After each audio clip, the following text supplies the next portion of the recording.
How's it going, folks? How's it going, folks? You guys are enjoying your day? That's good. That's good.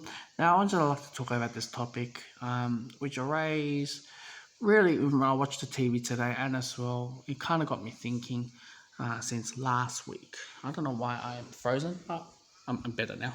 I can move around.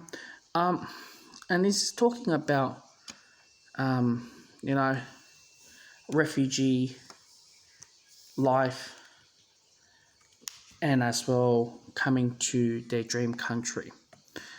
I only can speak of not my personal experience at all, and I can put my work experience as well. And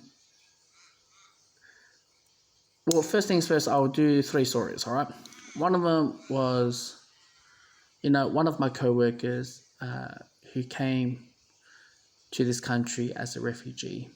She bust her ass off, and as well work and still working. And one thing she came to me and said, I'm from refugee and I stay in the camp for more than 7 or 8 years. She's given me so many dates, so I will say 10 plus years, all right? And when she came to this country, she bust her ass off. One thing that she does not appreciate was newly arrived refugees to come into Australia or another country and not taking advantage on working instead of partying or doing gangs life and things like that. Now, be mindful. And, this type of story makes me think about it.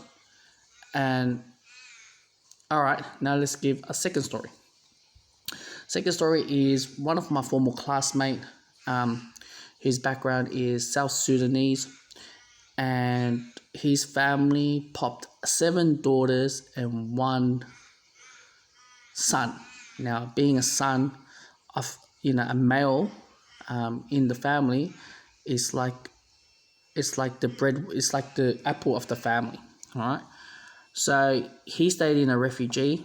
Him and his father took to the camp for 7 years, and as well, his father died in the camp due to illness, and the only family member was with the camp was his auntie.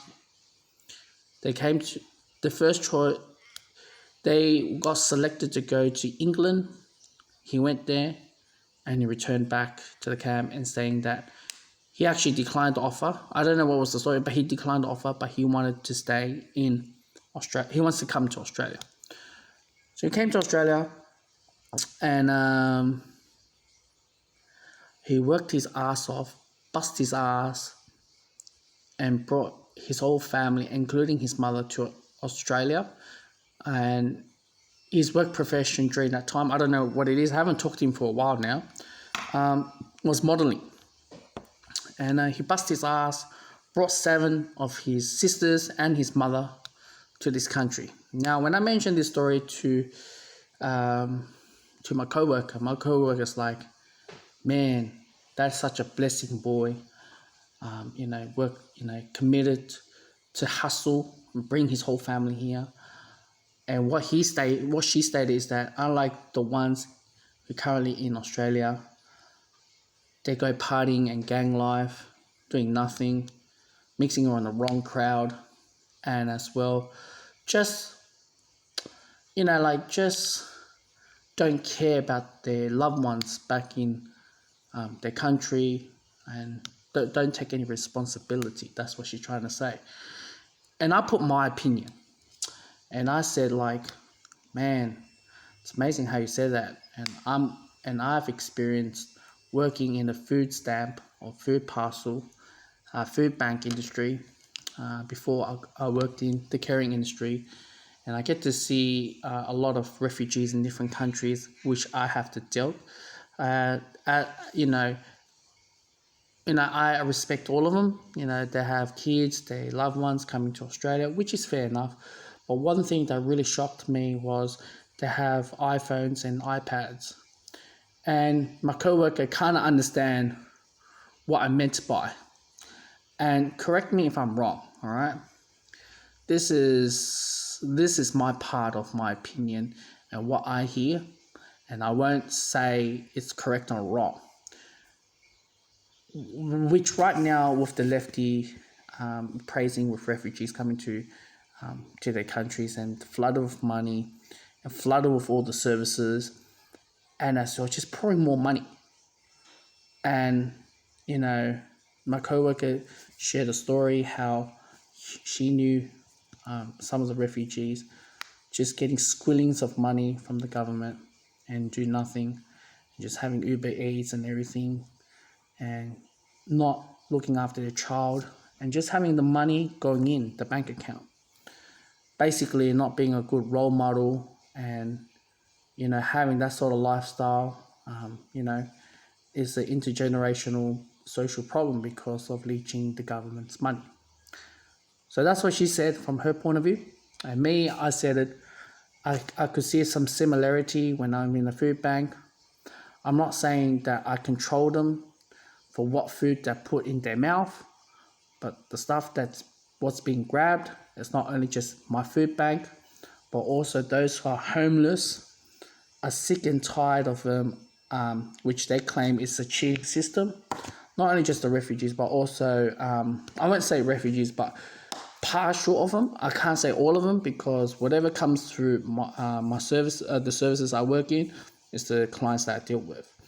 But they from different region of suburbans, and they're coming to the city and getting food back, which they should be getting their food back in their own. We do guide them to go to their local food bank, but however, they keep coming back because their peers taught them the way how to get away. Not too often, but they get in there that. I know you guys are saying, Will, you're bashing refugees.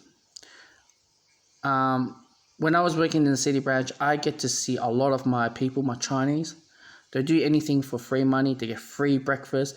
They're told amongst on the others. And the homeless people they hate the most is the Chinese people when it comes to food bank, because they know they have money and they're not the deserving group. So don't just bashing just on certain group of people. Like I meet with those who are elders. I meet with those who are, what's that word called? Homelessness, elders, unemployment, youth, homelessness. I had dealt with lots from domestic violence, but I get to see certain of the groups are a lot more. How do I know about this? It's basically when I look at their Centrelink card or perhaps their immigration card. It's just single parenting benefits, or as well those who came to as asylum to this country because of being a female and escaped to the country with their child as well. I deal with all sorts of range during my time.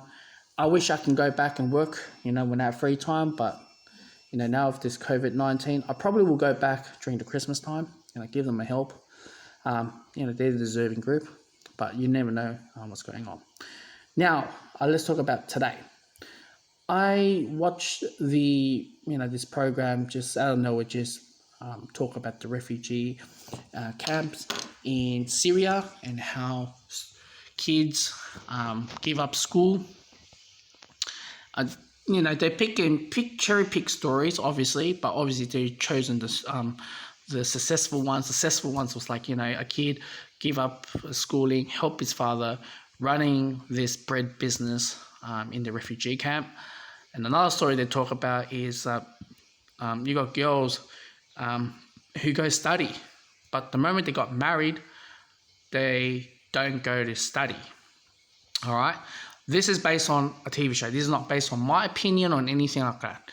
And I look at that and the way how they survive and the way they wanted to get out this camp, it makes me think of my coworker and my friend, what their journey was like.